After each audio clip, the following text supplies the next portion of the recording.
নৈহাটিতে online প্রতারণা সহ চাকরির টোপ দিয়ে টাকা হাতিয়ে আনার অভিযোগে ধৃত 4 মহিলা সহ 2 পুরুষ পলাতক এক।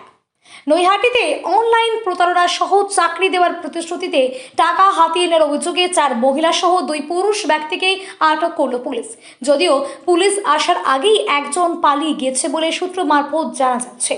এই ঘটনাটি ঘটেছে নৈহাটি পৌরসভার 18 নম্বর ওয়ার্ডের মানিক সাধুখা লেন এলাকায়। সূত্র মারফত জানা যায়, বেশ কিছুদিন ধরেই বিশ্বজিৎ ঝাড় কাছ থেকে নেওয়া ভাড়া বাড়িতেই চলত এই প্রতারণা চক্র।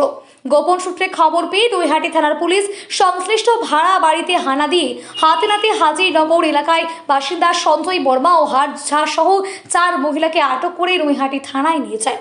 তাদের হেফাজত থেকে 8খানা মোবাইল ফোন, 4টি সিম কার্ড, 3টি এটিএম কার্ড উদ্ধার করা হয়েছে। এদের আর কোনো বড় চক্রের সাথে জড়িত রয়েছে কিনা খতিয়ে দেখছে পুলিশ।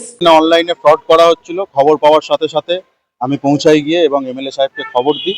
এমএলএ সাহেব তৎপরতার সাথে পুলিশ প্রশাসন এখানে পৌঁছে যায় এবং পুলিশ প্রশাসন যথাযথ ব্যবস্থা নেওয়া অলরেডি শুরু করে দেয়। কি দেখলেন? কারা এরা?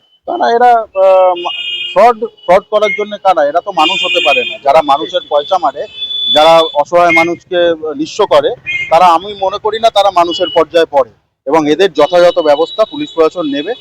কোথাকার বাসিন্দা, কোথা থেকে এসছে? এরা কেউ হাজিনগরের বাসিন্দা, কেউ শ্যামনগরের বাসিন্দা, বিভিন্ন জায়গায়। এটা তো শোনা যাচ্ছে সম্ভবত দিন 15 ধরে এখানে এই কাজটা চলছে, কিন্তু এর বাইরেও বহু দিন ধরে, দিনের পর দিন ধরে বিভিন্ন জায়গায় চলে আসছে। সেই র্যাকেটও আস্তে আস্তে ধরা পড়বে, কারণ আমরা আগেও বলেছি, এখনো বলছি, শাসকের আইন নয়, আইনের শাসন প্রতিষ্ঠা হয়েছে বাংলায়। দুর্নীতি, দুষ্কৃতি, চুরি, ডাকাতি আর এইসব ছিনতাইবাজদের পুলিশ যোগ্য ব্যবস্থা নেবে এবং সরকার যোগ্য ব্যবস্থা নেবে। কতজন কাজ করছেন এখানে? এখানে তো মোটামুটি আমরা গিয়ে দেখলাম যে 5-6 জন এখানে কাজ করছিল, তার মধ্যে মহিলাও ছিল। কি ধরনের ফ্রড হতো বলে মনে করছেন? এখানে প্রতারণা, অনলাইনে প্রতারণা করা হতো, মানুষকে চাকরি দেওয়ার নাম করে।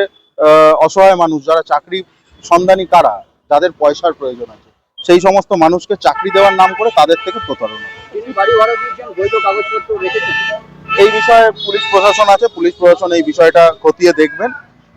আমরা তো ঘটনাস্থলে পৌঁছে পুলিশ প্রশাসন এবং এমএলএ সাহেবের তৎপরতায় আজকে এই ঘটনার বা এই দোষীদের যোগ্য ব্যবস্থা পুলিশ প্রশাসন নিচ্ছে এবং আগামী দিনে জানা যাচ্ছে আপনারা ঢোকার আগে খবর পেয়ে এক ব্যক্তি টাকা পয়সা নিয়েছেন,